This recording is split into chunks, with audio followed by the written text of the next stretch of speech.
This is a Komshine KCC-500.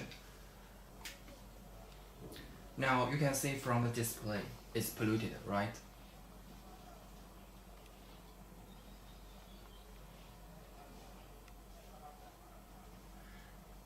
Let's clean it.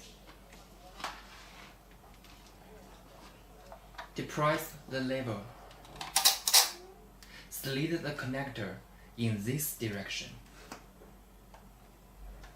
for several times. And now let's check the result.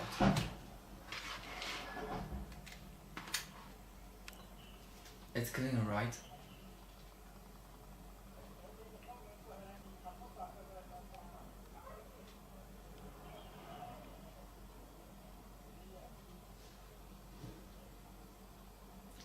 For LC connector, you can use it in the same way.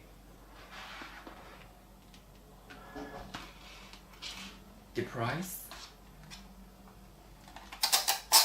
slide,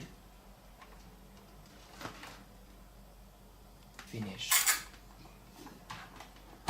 It can also work for ST and SC connector. Thanks for watching.